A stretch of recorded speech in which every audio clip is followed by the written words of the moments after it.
Shalom bien-aimés, j'espère que vous allez bien. Ici Ganké pour vous encourager encore ce matin. N'oubliez pas notre verset du mois, c'est Ézéchiel 37, le verset 4. Je t'encourage à ouvrir ta bouche. Les choses que tu n'aimes pas, déclare ce que la Bible dit par rapport à cette situation. Chaque situation que nous vivons dans la vie, il y a un verset pour chaque situation. Alors aujourd'hui, je veux encourager quelqu'un à aimer encore. Aime encore.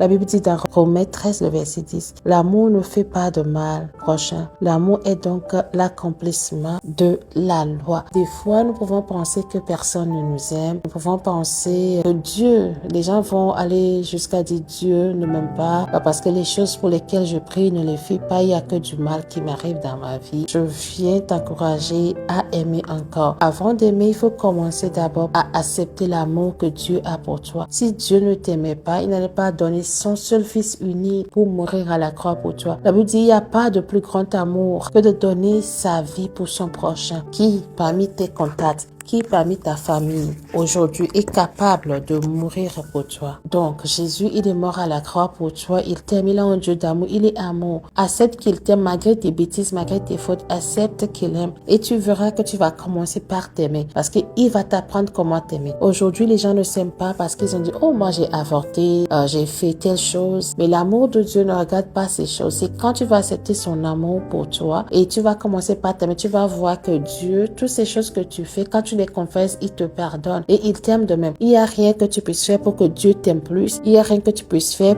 pour qu'il t'aime moins. Et aussi, l'amour de Dieu est constant. Il n'y a rien qu'on puisse faire pour améliorer l'amour de Dieu. Il n'y a rien qu'on puisse faire pour diminuer l'amour de Dieu. Donc, son amour ne vacille pas. Il est constant. Et aussi, peut-être que tu as été déjà dans une relation amoureuse. Les gens, le mari t'a escroqué ou la belle famille t'a maltraité et que maintenant, quand d'autres personnes viennent vers toi, tu te dis, oh non, moi, je ne veux plus aimer. Non. Ouvre ton cœur, demande à Dieu de t'apprendre à aimer de nouveau. Peut-être c'est dans une relation d'amitié, les gens t'ont trahi. Peut-être même c'est dans l'église, mais demande à Dieu, Seigneur, aime les gens au travers moi. Apprends-moi à m'aimer, apprends-moi à m'accepter. Les gens peuvent vous aimer, mais peuvent ne pas vous accepter. Donc quand vous priez, Seigneur, accorde-moi la grâce d'accepter et d'aimer les gens. Quand j'accepte les gens, c'est quand je les vois au travers de l'amour de Dieu. C'est quand je les vois au travers de l'amour de Dieu. Mais quand j'aime juste les gens, c'est comme je les aime et à moindre défaut, je peux décider de ne plus les aimer. Et aimer aussi, c'est un choix. Choisis aujourd'hui de t'aimer. Quand tu vas t'aimer, tu vas voir que l'amour viendra à toi. Les gens seront attirés. Mais quand tu te méprises, c'est les gens qui vont te mépriser que tu attireras. Mais quand tu t'aimes, tu vas attirer les gens qui vont t'aimer, qui vont te respecter.